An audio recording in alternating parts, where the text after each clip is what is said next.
Yolé Pacifica, eh ben, aujourd'hui, j'ai l'honneur d'accueillir dans le podcast Quand il n'y a pas Clément Frété de Rhétorique.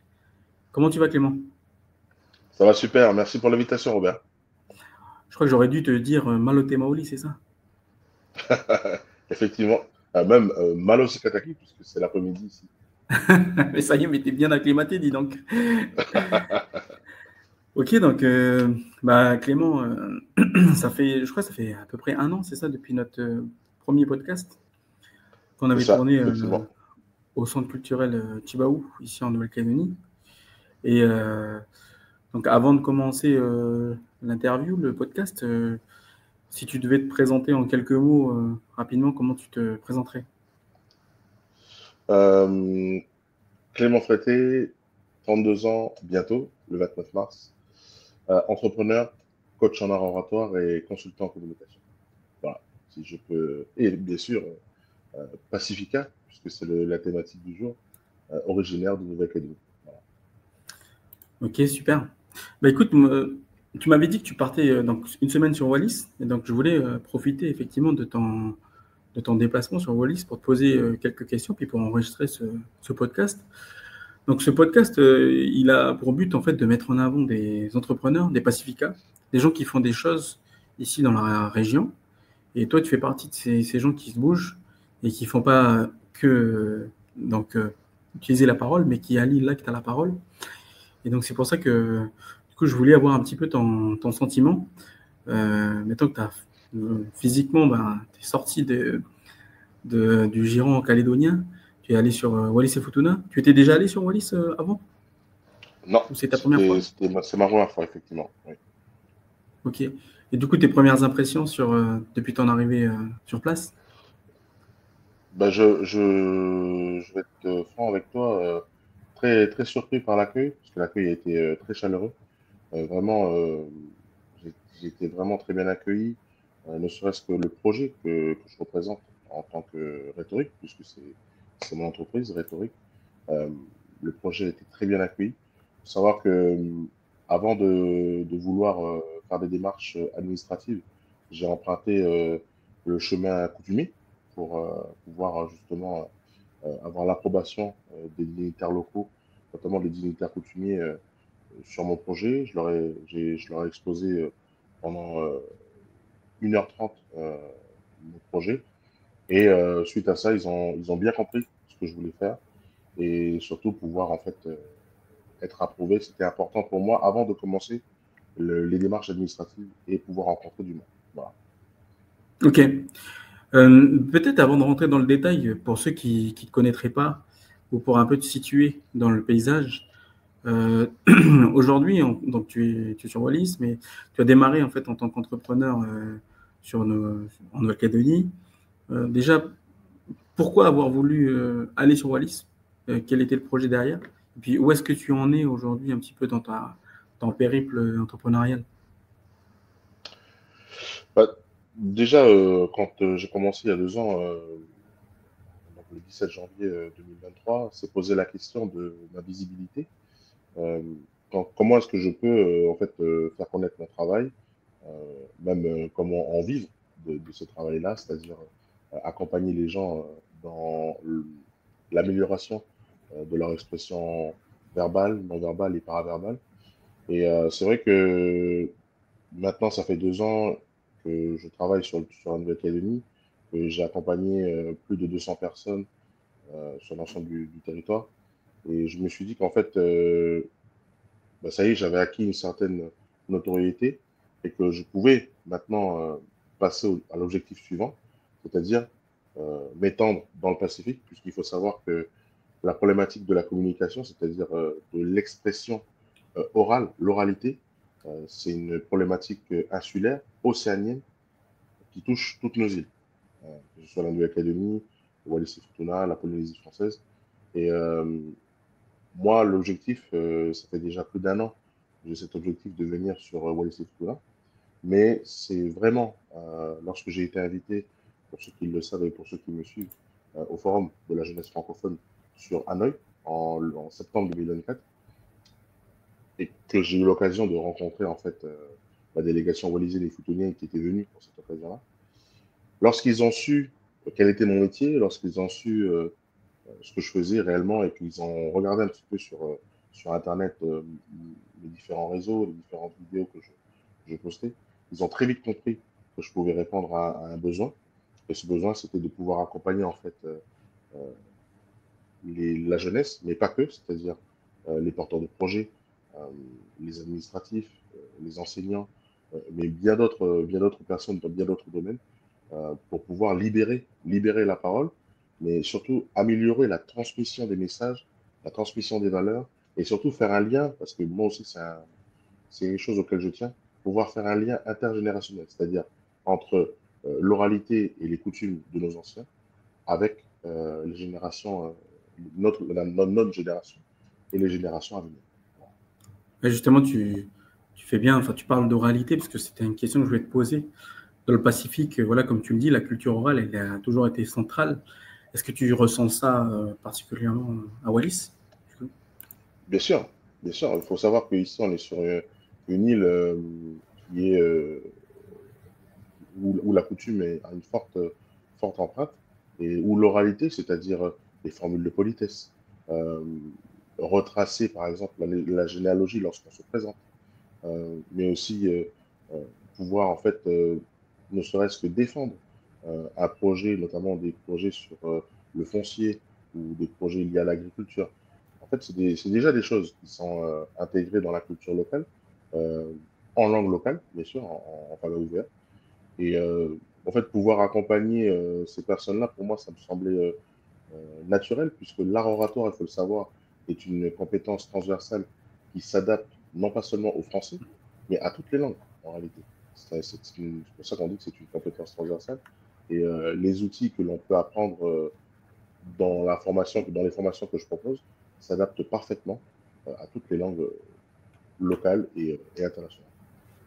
Et du coup, ouais, ça me donne envie de te demander, toi, tu travailles beaucoup avec donc des entrepreneurs, des leaders, des communicants, des gens qui veulent se former aussi.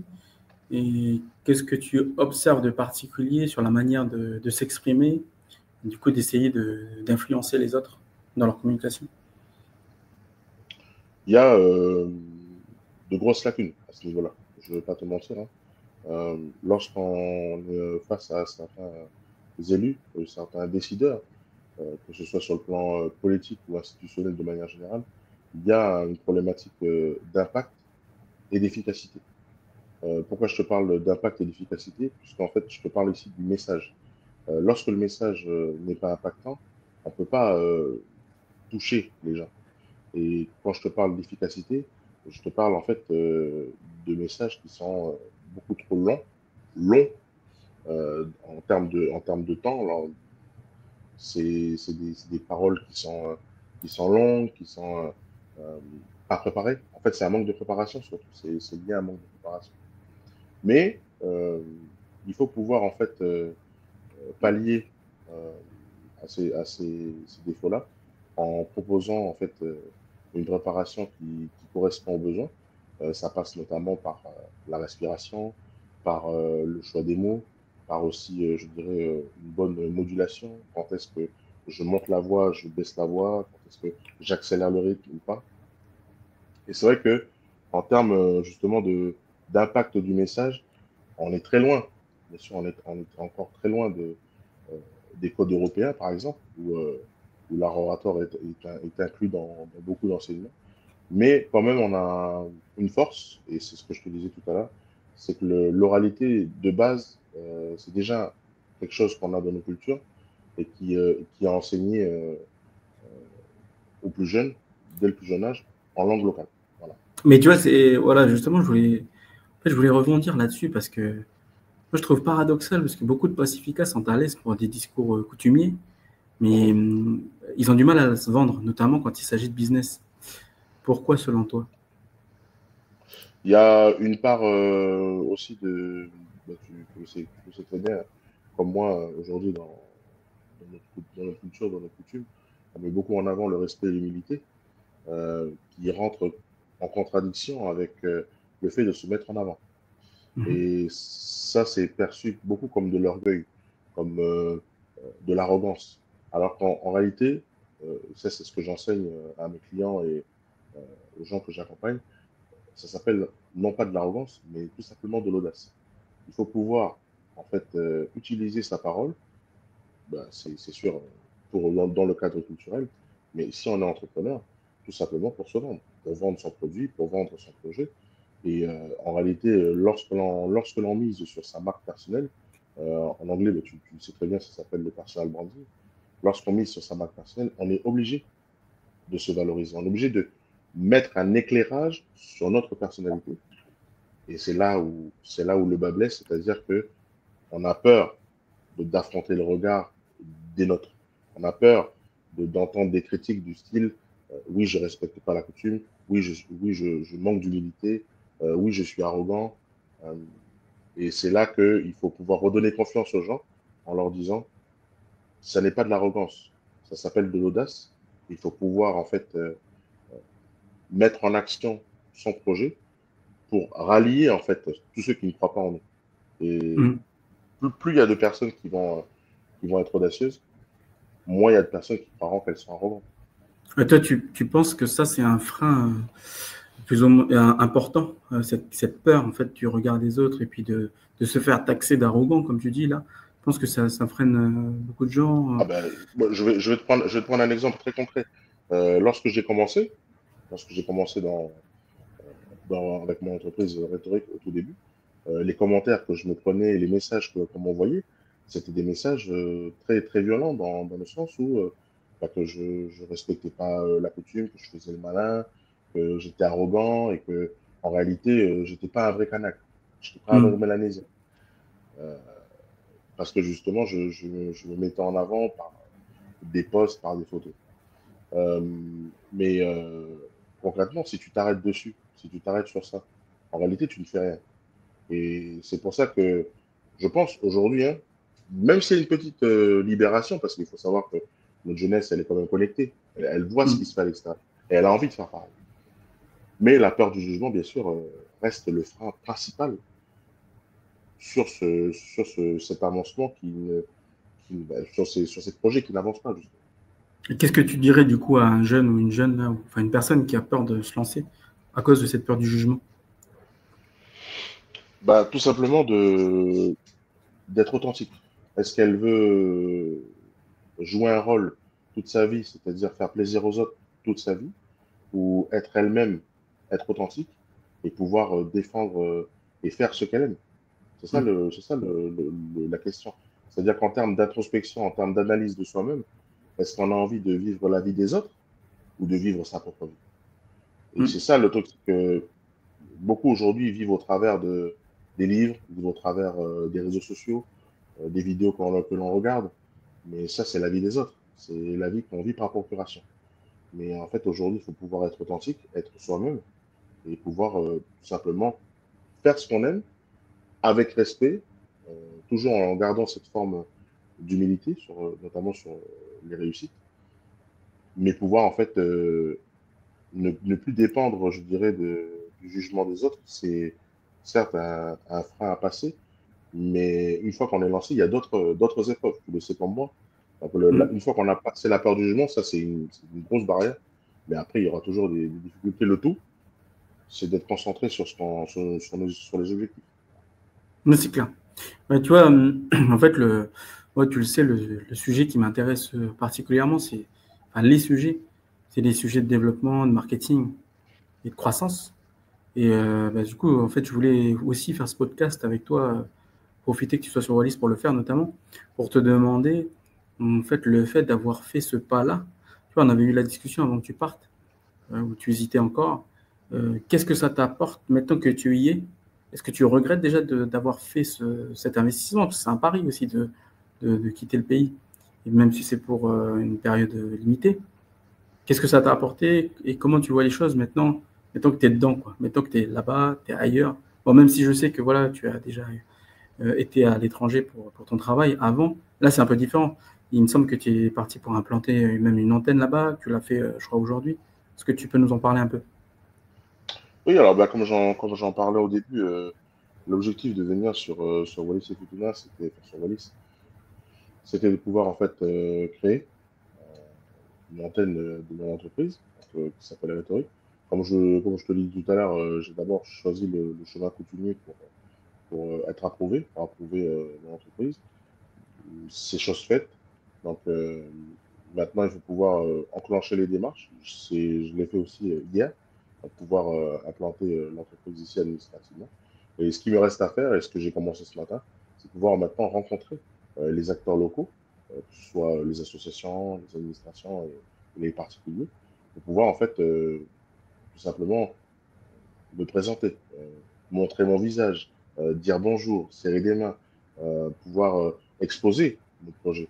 Parce que je sais que, bon, aujourd'hui, malgré les outils, avec les outils qu'on a, j'aurais pu très bien faire ça à distance. Je le fais déjà à Nouméa.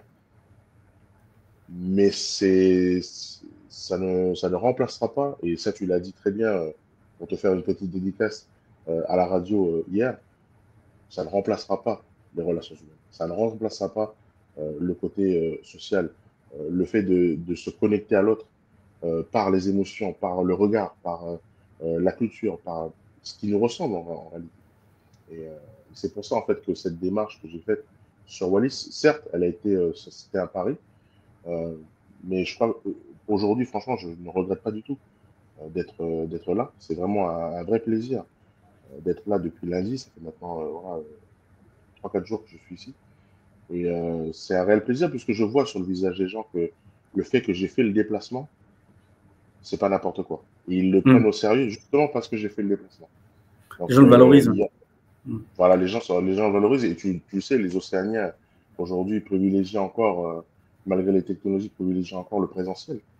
Et c'est Mm. vrai que pouvoir, en fait, se présenter, dire aux gens qu'il y a un outil qui existe, ça s'appelle Rhétorique, qui existe à 2 heures de vol d'ici, et qui peut peut-être s'étendre ici sur leur territoire pour les aider et les accompagner.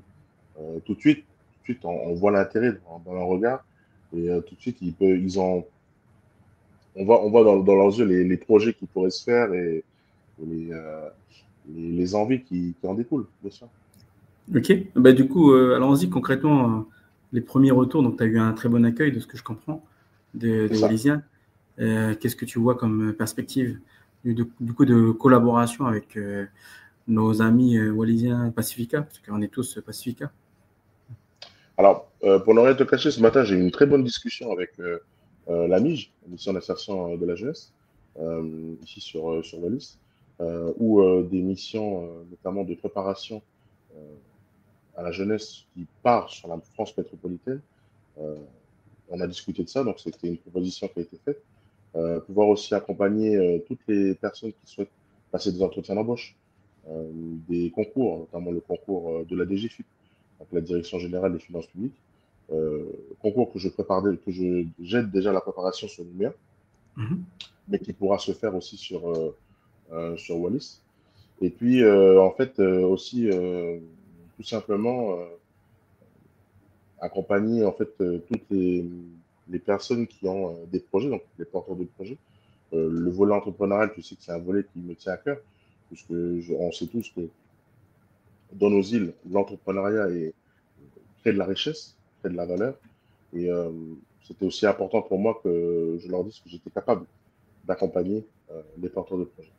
Et pour te donner un petit peu la suite du programme, normalement demain, c'est pas normalement, demain, je rencontre l'Assemblée territoriale de Wallis et Futuna, donc pour pouvoir présenter le projet devant les élus et pouvoir en fait leur démontrer l'intérêt de rhétorique et surtout l'appui qu'ils pourraient me fournir en réalité, puisque tu le sais comme moi, même si on est des structures privées, le fait d'avoir l'appui des institutions, c'est un appui qui renforce en fait les dispositifs, qui vient justement appuyer la notoriété auprès de la population. Voilà. Ok. Et du coup, tu parlais du public porteur de projet, entrepreneur. Tu sens qu'il y a un écosystème entrepreneurial intéressant. Il y a un vivier d'entrepreneurs sur Wallis et Futuna. Ah, bien sûr, bien sûr. Alors, j'ai pas les chiffres exacts, mais suite à la réunion de ce matin, on- j'ai bien senti qu'effectivement, il y avait un besoin, que les entrepreneurs, les porteurs de projets sont là, Mais le blocage principal, c'est qu'ils n'arrivent pas à vendre le projet, notamment en français. Parce que c'est des gens qui savent très bien s'exprimer en langue locale, ça, c'est pas un problème. Mais étant donné que les investisseurs qui viennent les écouter sont des Français ou sont francophones, et qu'il faut pitcher en français, c'est là que le bas blesse, et que malheureusement beaucoup abandonnent. Donc certains D'accord. mettent de côté leur projet, ils ne reviennent plus jamais dessus. Ok.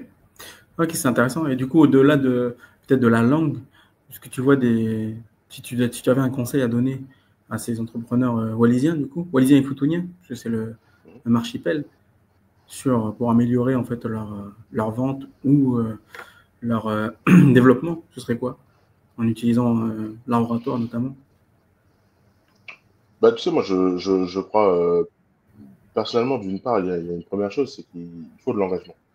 La volonté personnelle, elle est importante, puisque je ne pourrais pas insuffler la volonté personnelle chez une personne si elle n'a pas envie de parler en français, si elle n'a pas envie de faire de laboratoire.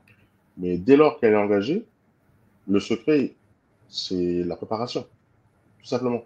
Il faut s'entraîner, s'entraîner, s'entraîner pour viser la perfection. On ne dit pas qu'il faut que ce soit parfait, mais pour viser la perfection et pour que la parole soit impactante et efficace, le secret, c'est la préparation.